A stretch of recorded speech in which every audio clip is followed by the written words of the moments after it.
Good morning, my friends. Welcome to Coffee and Craps with John from Pro Craps here. It's kind of a quick turnaround. We had a kind of a late-ish sort of show last night with Jeff and the guys on Craps Chat, but we're getting right at it here. Earlier start than normal because I got jury duty today, so I'm going to have to leave here at about 7:30, 7:40 or so my time. It's going to be a quick show. I got to get on the road, and I got about a 45-minute drive to go to court. So anyway, that's that. Let's play a little bit of craps here right away like we always do.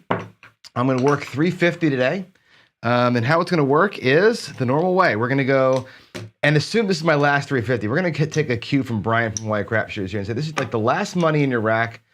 You're going to go 330 across, and I got 30 bucks in the rack. Okay, puck. This will be off with the puck, and I'm going to use that money here. We're going to not waste any rolls. Hopefully, I can get a couple of rolls, but this is like end of the day. I've been getting my ass handed to me all day. My last bit of money. I'm going to go on tilt. We're going to basically empty the rack out and play. You could also look at this as though, you know, and I'll give you another story about this, but your rack is lighter than it ought to be. So you're going to play in a different way. And here's how we're going to do it. We're going to go and get a point established. And hopefully today I can get some numbers to roll. There's a 1, 2, 3, which does nothing for me. So let's just get back at it here and get a point. I'll talk you through what my mindset here is today. There's going to be a 6. That's our point. Let's get a couple of things to happen. One, I'm going to drop 10 from my rack and get any craps. Okay. The 11 will be the one roll that is wasted if we get a yo here, but I'm not going to worry too much about that. We're going to get everything but the yo covered. And we're going to take a couple of 2, 3 shots here and then get out of dodge. If I can get a couple 2, 3 shots. And of course I don't, right? There's my 5, 2, 7, my morning 0.7 out, and there we go. That's the story of my life. Wow. Can I just, you know what?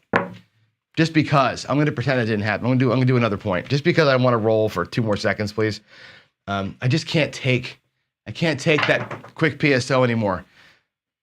New set of 320, point of 6, 10 on the craps. Let's try and get one freaking number today. And let's have that not be the theme of the week here. I do want to get $1 pulled into my rack. There we go. There's a hard 8. Hard 8, hard 8, hard 8. So the hard 8's going to pay. We're going to lose 10 bucks over here. We're going to drop 10 new down. That's going to pay us 70 bucks. And I'm going to full press. We're going to full press whatever we get here, right? Matter of fact, I can keep that money in the rack. We can get our 6 and 8 both up to 90 bucks. Again, use all of it. Use all of it. I'm going to press inside out versus all the way across in this session, although there's lots of ways you can do this. So we're going to get those both up to 90 bucks. I'll take the extra 10 and use that to play the craps with. There's one. There's one hit. Let's get more than one hit today. On this shooter at least. Okay, there's a 5, or this is my yo. There's the yo, of course, that takes my other 10 bucks. Can you believe I'm just going to snipe? Whatever I don't need, I'm going to get. There's that one. That's 2 rolls. 1 payment out of 2 rolls. Let's get a payment here, can we? There we are, 5. That's cool. That pays 70 bucks. Again, we'll lose that 10. We'll get paid 70. We're going to go to 75 on the 5 and 9. We'll put 10 bucks back on the C. We'll rack 10, and we'll take 1 more hit. I want to get 3 payments out of this thing before we get out of here, if we can. Can I get 3 payments? I can. There's a 6. That's the point, actually, which is good. Lose that. Don't care. 90 pays 105. Now we have a decision. Okay, if this was my last 320, right, I could decide, if I'm shooting, of course, I'm going to keep playing, right? But if I'm shooting, I may actually just drop 10 bucks down the pass line, and I might take all this down. Let's see where we ended up with if I took it all down and took my cookies and went home. Where would I be? Let's first take the reds out of here. Okay, and we start with 350. And my first PSO notwithstanding, let's take a look at where our rack stands, given this. Let me go ahead and color these greens up. There's 1, 250. So there's 100, 200, 350. That's our starting bankroll. Okay. We end up with 175, 200, and 30 bucks. So if you can get the 3 hits, you're at 230. You can easily go 160 across and bet freely.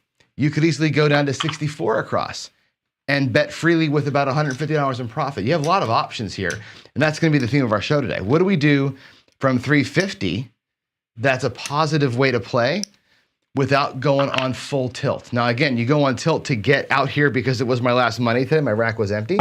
But think about that, and that's going to be, again, the theme of the show, the theme of the week is going to be playing with your last 350 bucks. How are we going to work that 350? This is, again, from Brian from Hawaii Craft Shooters from a long time ago, brought the idea up. How do you do that with 4 rolls like we just did? But I want to give you some options. And again, Greg from 555 Crafts and I worked on an option this week that I think is a good one. And I'm going to give you that one on Thursday. We're going to work a couple other options leading up to it. So let's get back over here and give you all some FaceTime here. Where are we at? There we are. Good morning. So again, good craft chat last night. I saw some stuff in chat here already. I see that Duracell put something out here that I want to make sure that we address. And I got to find that comment. He says that dice influence, the talk has got to stop or something like that, right? Like we're done with the topic. I don't know that we're done with the topic yet. I think here's the thing I don't want to do. I don't want to shy away from controversial stuff, right? I want to shy away from being, he says it's polarizing and beat to death and we're not going to change opinions. You're 100% right about that. That could be said about almost anything, right? In 2022, nobody's mind's changing on any subject. Ever, it seems like. But I do believe that talking about it's important because not to change minds, not to change hearts, not to change anything other than the way that we communicate. So I think that keeping it out there, and the same thing with past line with odds versus the place betting guys, right? I think those topics are also polarizing. And you'll find if you watch Garrison's show tomorrow night, they're going to go all in on never, ever, ever, ever come bet with odds. They're going to go all in on box numbers are the only way to play craps. Otherwise, you're a moron. That's their opinion and they're in their position. Controversial to some people. I think the more you talk about it, the better you are because you have to explore it, right? You gotta explore complicated things to have an opinion formed in. Not even formed an opinion, but it gives you the foundation of your own opinion when you're having to defend it or talk about it to somebody else. So to me, I'd rather find new ways to A, defend and B, support and C, just kind of find more ways to talk about it better. So I'm going to keep talking about it. I'm not going to go all in and go crazy with it, but I'm going to keep talking about it for sure. I think it's to me, it's a fun subject. So there it is. Let's head over to this screen here and let's get our announcements in. Friday Night Fights was awesome. Big AZ and Buckeye and Slambray had a really great match. That was a fun match on Friday. The first 2 rounds weren't so fun. It wasn't very close. My rolling 7'd them out really fast, and they had to be creative with their bankrolls. And it is what it is. We decided to play, thanks to a suggestion from the chat, an extra kind of bonus round, and that one was good. I had like a 25 roll hand there. And they had their bets way up in the thousands, and it was really a cool, fun way to end it. They had great banter. So Big AZ's back this week to play Buckeye Slim. It will not be on Friday. Okay. I'm going to talk to AZ. He's going to be out of town. I think he's taking his wife to a concert or something like that. So Friday's not a non-starter for him this week. So we may do it just a different night. May do Thursday, may do Saturday. We'll let you know what that schedule looks like once I talk to him in person. But that was a good round. That show's getting more and more on point. It's not always super exciting when the rolls don't happen good, but we've got that down to, the deal or the box man, the banter, the length of roll, the time we're taking on it. It's a good half hour to an hour, depending on if it goes 3 rounds. I think it shows on point. Liking it a whole lot. They did a 6-player free-for-all, Jeff and Chris. We talked about it last night a little bit. It did go pretty long. It was super long. But like I said during Craps Chat, I give 3 hours to a football game. I give 3 hours to a baseball game. I don't mind giving 3 hours to a craps game, but I set that aside and know that that's what's going to happen. I think they did a great job with the technology, switching back and forth from table to table. I think they did a really good job getting the bets in pretty quick. I think there was just enough player banter to make it entertaining and fun. There's no announcer in this thing, so you don't have that like color man thing going, which I think could add to it. We just got to figure out time, right? You can't, 3 hours is a long time for people to kind of stay engaged. So we got to figure that piece out of it. But the surrounding piece of it was fantastic. I thought it was a great idea, and I think it's going to lead us down some pretty good roads. So that was cool. And of course, last night's crap chat was fire. That was one of the better crap chats we've ever had, I think. Not because I talked more than anybody else, but it was a good show. A lot of great questions from the crowd, and we got to address a lot of really cool and interesting things last night. So I say it all the time. That's my favorite couple hours of the week, or every 2 weeks, whenever it is. That's my favorite time. I love that show. And thanks to Jeff and Skill for bringing that thing forward. It's just awesome. And a reminder too that Garrison and John Patrick will be on Tuesday. So tomorrow night at 6 Pacific. Now, be patient there. Garrison sometimes struggles with the technology. I'll be perfectly honest with you. I've watched a couple of his live streams, and two things to say about them. One is, if he can get it started, it's going to be okay. Sometimes he has a tough time getting it started, and like we had to switch channels last time. John Patrick calls in with a phone, so it's not always super clear to hear him. So you have to like kind of turn the volume up and listen in. Patrick is a savant. But he's like 90 years old, so it's hard to really make out what he's saying all the time. I think it's great content. I love Patrick, so I'll do whatever I can to listen to him talk.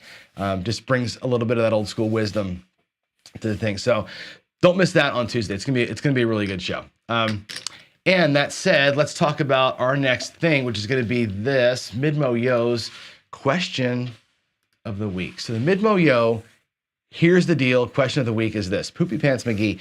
He frames this question as you're playing at a crap stable and somebody walks up and they smell like they have, to use his words, done something in their pants, okay? You all know what we're talking about. And for whatever reason, he puts this disclaimer on the whole thing where you can't leave. So this guy walks up standing right next to you, right? And he smells like he has messed his pants and you can't leave for whatever reason. What do you do in that situation? I was reading the comments and there were some good ones. Comments were ranging from, I guess the most common one I saw was make a statement generally, like, oh, everybody check their shoes. Like, kind of like not really talking to the guy, but like making it known that something stinks. That's an okay way to do it. I would say this, and my answer today is kind of maybe a little boring, but it's not really our place to sort of make that call, right? Like, it's the casino's business. Like, if that guy smells, it's going to drive people away from the table. So the casino's in their best interest to clear that situation. And now again, I'm the kind of player who typically makes good camaraderie with the crew when we're always talking. I feel like in that situation, I could give the crew a head nod and like, hey, there's an issue over here, and let the boss come out, let the pit boss come out and deal with the situation. It's their situation to deal with, not yours. You don't know that person's situation. You don't know what's going on there, and I don't think that he needs what's going on there, and I don't think that he needs one of us to say something to him. Like, we're the wrong people to make that statement. Let the people who are trained, let the people who have the business, who have the risk of him being there, let them deal with it. So I would literally punt the situation and let the crew deal with it. And I think for most situations, this is a good kind of, like level set. Anytime you have a player at the table who's got something going on, super drunk, people can see that obviously, smell, whatever the thing is, let the crew know. Like, it's in their interest, it's their business, let them deal with it. They're trained for it. They have security. You are not security. You might think you're a tough guy, but you're not security. They have security. If the situation escalates, they can deal with the situation. So that's my advice here, is push that off. And again, building rapport with the dealer, with the crew, gives you an easier way to give the head nod and say, hey, you got to come over here and deal with this guy. Let them handle it. And I would do that as non-intrusively as I can. Just maybe a simple little point, a simple little whatever. Let him know without calling the guy out. Clearly, if he's crapped his pants, he's got bigger issues going on, and you shining a light on him is not going to help those issues in that situation. I think all you can do is escalate it. So let the crew handle it, and that's my reply to here's the deal for the Poopy Pants McGee situation. I hope that gives you some food for thought, not just for this situation, but for other similar situations. Midmo says, it's amazing how many people have gone through this. Yes, I have seen it, been around it. I was at a blackjack table where a guy peed, sitting there. He was on the losing streak and just didn't want to go to the bathroom. He sat there and peed. I mean, you don't know if somebody's in that state of mind. Like, you're not going to help that situation. Nothing you can do to help it out. So that's why I say disconnect, let them deal with it. They're set up for all the situations. Trust me, casino employees are trained for the crazy there. So that's that. All right. The next thing is this. I want to talk to you about like the best thing about craps. And I think we talk about this all the time, but the best thing about craps is the stories that we tell. Every time I go to the casino, I have a story to tell. And I think Chris from Dice Degen is doing his story time thing with, I think we just join him around the campfire or whatever with a stogie and some whiskey. I think the stories are great. It's always something weird happens, right? So yesterday, Ian and I went to our local casino, Tulalip Reservation, and actually I'll have some story to tell you here. But the thing about that trip was I saw something I've never seen before, and we always see it. We always see that crazy weird roll that you're just like, what the hell just happened there? Aside from me losing, right? And I had a really bad session. Ian had a bad session. Didn't come away a winner yesterday by a long shot. This guy, here's again how my day went. I'll give you a quick snippet how the day went, right? I'm on the don't, like usual, against most other shooters. This guy throws a come out 7, right? So I lose my don't pass. I go back up again. He throws an 11. I'm like, okay, screw it. I'm done, right? 2 times getting beat by the same guy. I'm out of the hand. I'm not going to keep donating money, right? This guy goes on to throw 5 11s in a row after that one. He had 6 11s in a row. Now, I'd made the decision not to bet on him. I pulled my money back, and I'm like just kind of pacing around waiting for my chance here. This guy throws 6 11s in a row. And if I would have just put $5 on the yo for the hell of it, like you do, see a horn, bet a horn type of thing, and pressed it, that's a couple $1,000 on that table that you kind of leave behind. The woulda, coulda, shoulda thing is like, man. Now, I never bet that way. So it's not a thing where I feel like I missed out on something, but that guy kept rolling. And then he set a point, right? Hits a box number, hits a 12, hits another 11, and a box number. I'm like, wow, this guy is all over the place. But he did hit 2 box numbers. Put $10 in the come. He sets my come bet to an 8. Great. He hits his point. I put double odds on my 8, and I'm like, work the odds on the come out. Frickin' 7, right? That was my day yesterday. No matter what I did, missed out on something cool, got picked off on all the things that I tried. Just one of those days where everything I touched turned to crap. You know what I mean? To use a term. And but I think that was funny to see that. Now I did what I just did here. My 320. I did that yesterday with my last. I dumped my rack when I had the dice. My dice came to me. I was done. I had exactly enough money in my rack to do exactly that, and I pulled that off. I did 4 hits. Brought everything down. I went down to 64 across. I didn't take it all off, and I had 2 or 3 more hits in there, and I was done. Kind of a degen move for sure. But I wanted to throw the dice one more time, and I knew I was getting better and better as the night went on, and I pulled that off. And I thought, you know what, that's what we're going to talk about this week. We're going to talk about this week about how to deal with either a low bankroll situation, but really B, if you want to play the 350 like we just did, how many ways can you play that 350? Lots of ways to do it. This was a scared money way to play. This was go 350, 4 hits, and get out, right, with some profit. That's how I did yesterday. You can do that same thing as a part of your actual gameplay. So I think it's going to be a cool topic. But again, the stories from yesterday, the guy, I'd never seen that many 11s in a row. I've done 4 7s in a row here. I think maybe 5 one time. I've never seen 6 11s in a row like that. Now, this table that we play at here in Marysville, it's the best table I've ever thrown on, easily. Now, I didn't throw good yesterday. I had my throws were short. I was 3-4-5, 3-4-5. I had an 11 and like a 9 or something, whatever it was. But not a great day for me. But man, that table, it's beautiful. It's this table where it's like a plexiglass, but they put felt on top of it. So it's like hard, like the roll to win table, but it's got felt on top, and it feels like the dice really stop well on that thing. So if you are in the DI crowd, that's a great place to throw if you like that kind of a service. But it was cool. Anyway, it was a fun day, even though we lost money. So there it is. That's my thing about craps. And I when I say this, A, because you should know that I lose, right? But B, I would love more trip stories. I think some people put some trip reports into the chat. in the Discord. Keep bringing those things up, man. I love the trip stories. They're always fun.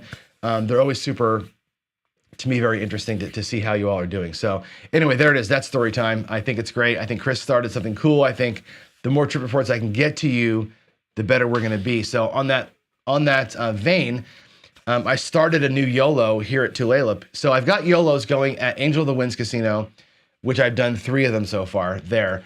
And Tulalip, I started one yesterday. So here's the chips, by the way. I'll show you the chips. Because I figured that the YOLO, the best way to do it is to do the YOLO, get the chips, put them in your pocket, and bring them home. So here's the $78 from that YOLO. So I put 64 across, took 1 hit, pulled the $78 off the table. Here it is in my hand. Next time we go to Tulalip, I'm bringing that 78. That's my YOLO money. I'm going to keep bringing it home and treat it like one of those tickets from a bubble craps machine. Just bring the chips, never cash them in until they get to $3,000. That's the plan.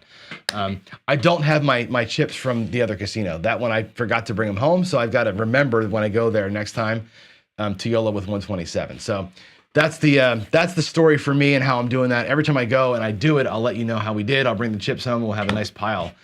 Maybe I'll have enough chips to play a whole show with their chips. That'd be kind of fun, wouldn't it? All right, there's that. Let's go to the table for a few minutes here.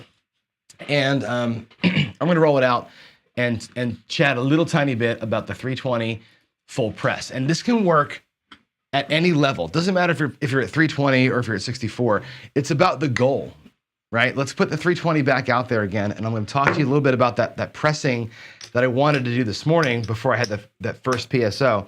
And the idea is this: you got your 320 out here, and in this situation, we're going to let our 320 be at risk the entire time. Matter of fact, it's going to be 350 because I'm going to have 3 bets that'll be on the craps. So we're at 350 total risk here, and you're making the predetermination to keep this money at risk for all the rolls.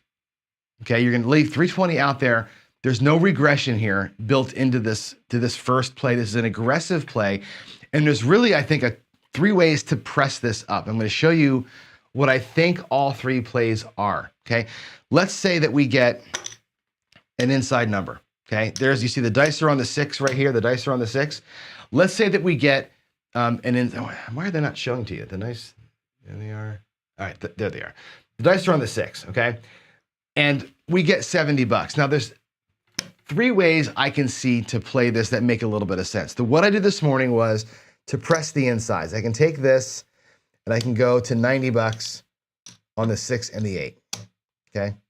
That's one way. Start just pressing yourself from the inside out. The next hit, wherever it happens to be, let's just say that the 5 or the 9 hit because the math is simple, right? That pays also $70, okay? When they hit, the next press is the sister number there. So you're going to press up the 5 and 9. So you're going to press the 6 and 8 first, then the 5 and the 9, and then your last hit, whatever one, let's say you hit the 9 or something, right? And it pays $105.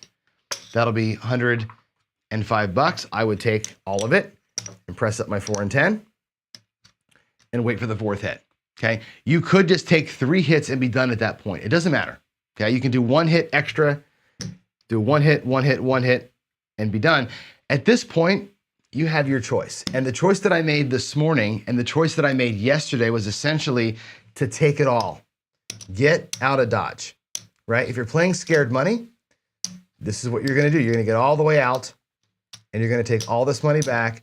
And what you end up with is $1, $2, $350 that you started with, plus 150, 200, 25, 245. That's a pretty good little profit right there in 4 rolls. If you can get the 4 rolls, you can walk out of there with a really good profit from 320 pressing. It's really a good way to do this, right?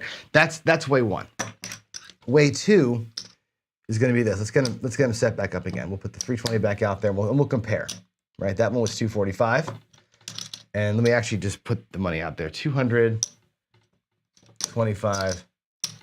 First play was 245 in profit. We'll put that right here on the pass line so we don't forget how much that was. Now, the other option we've got is to full press the numbers that come out, okay? So let's actually do it. Let me roll the numbers here. We'll ignore 7s. We'll pretend like 7s don't happen.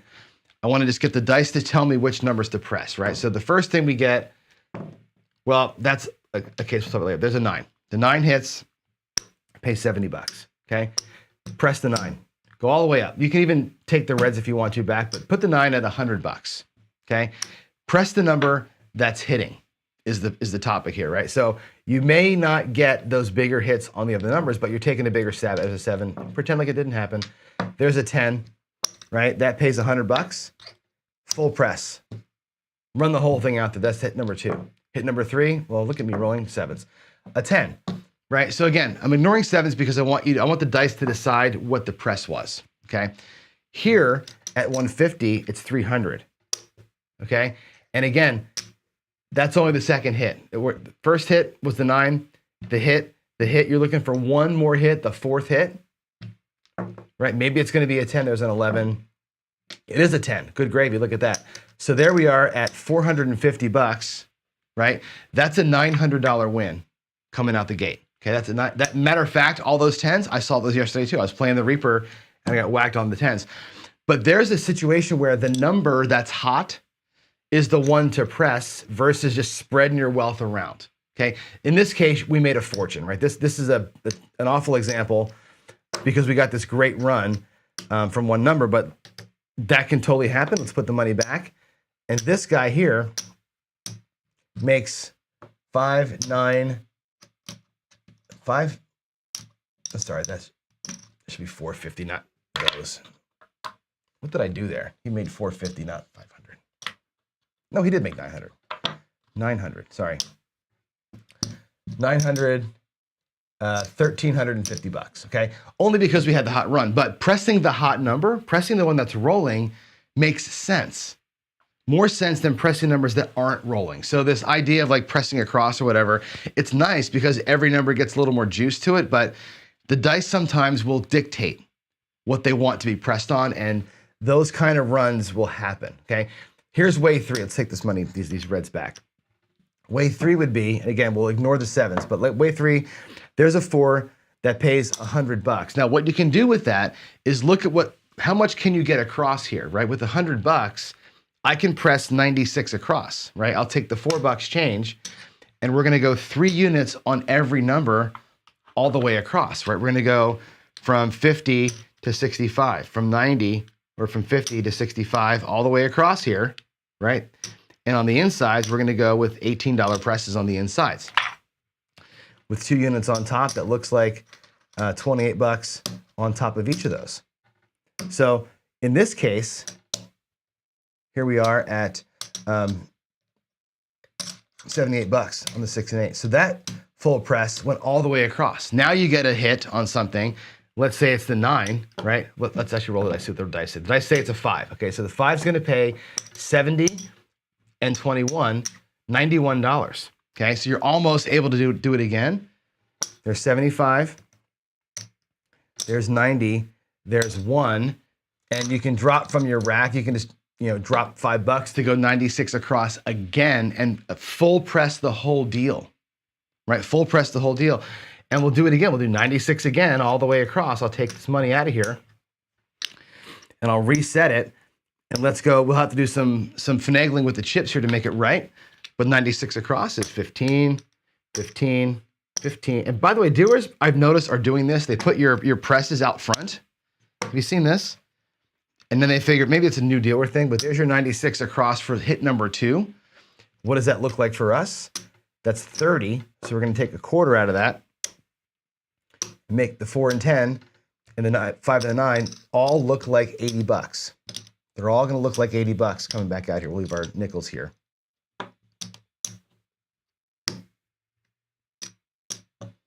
Okay, they're all at 80, which is an interesting number to be at for those, right? Non-normal. In the middle here, right? We're going to go from 78 to 93. 78, 90, sorry, 90. It makes 102, I guess, right? 102 is your bet there. So 102, it's a weird number, but that's what it's going to come out to be, 102. Let's get the greens. And there you are. Look at how high the bets are getting. on each of these hits. So when you're pressing all the way across, and this is more the Vince way, right? Vince likes to do this where he reinvests everything all the way wherever he can, okay? And now we get a situation where, let's see what rolls this time here. It's a 7, we're gonna ignore it. Another 7, the dice say, John, stop talking. A 10, that's great. You're at 80 bucks on the 10, so it's 150, 160, and now you're down. 160 and down, and we go back, take all the money back. Let's take everything back in, right? We're, again, scared money here. Let's see how much you can pull off this table if you had the balls to pull your money off the table when it came. Looks like we're gonna do pretty good here, right? We're gonna get 100, 200, 350. That's our starting bankroll.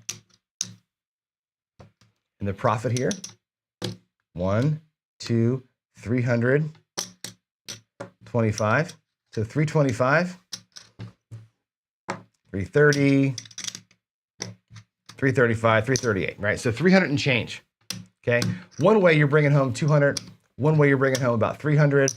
The other way we brought home over 1,000, but that was because we got lucky and hit the 10 3 times during that run. But it's important to know that numbers do seem to come in groups, right? You get a triple press on a 10 like that, you can make money. So going from 320, you can bring home profit if you're okay with pulling it all down. If you don't want to pull it all down, in every one of these cases, you've got 50, 65 bucks to go 64 across and now start playing the game and trying to repress your bets. But now now you need a longer run to make it work. I think that full pressing is a good idea if your intent is to get out, right? Bring back 100 or 200 bucks off the table. Let the rest of the roll happen without you paying attention to it. If the guy goes off on a 20 roller and you miss out, so what? You brought your 200 bucks off the table. Fine with that. If that's a goal for you, to just bring profit off of a shooter and be done. If your goal is to get back to 64 and restart the engine and maybe the guy goes off, that's great, but you're probably gonna donate 64 bucks. Most cases, you're donating 64 bucks back out of your profit. And that's what happened to us yesterday. We did this, we got down to 64, I think 5 or 6 times, and every single time, the $64 got donated. Which, again, leads me down the road of, I would rather pull money off than donate money anytime I go to the casino, and that's that. So consider full pressing the number that hit versus all the way across versus an inside out. Inside out gets specific numbers higher faster. All the way across increases the power of every number on every hit. Hitting a single number like we did on that 10 really bumps up a number. If you happen to hit it, then you're in River City, and that's a great thing. So I like the idea of a full press. I don't love the idea of having my 320 out there the whole time. Like you're stuck on that. If they 7 out like I did, your 320 goes all the way away, as you just saw. If I would have counted my 7s, we'd have probably lost $1,000 if I'd have actually counted the 7s, right? So there's that. Vince says short game is a bankroll killer.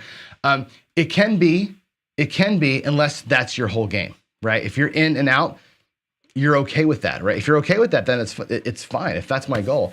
Not everybody has the bankroll to stay and do it again and again and to keep it rolling, ad nauseum. It's not easy to do, and not everybody has that kind of paper hanging around there. So, all right, I think I've got to go. We're gonna go look at the questions real quick. Is there anything important?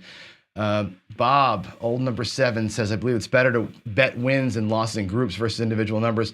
And it's interesting. I don't know. I go back and forth on it, to be honest with you. Let me go back to the other screen here.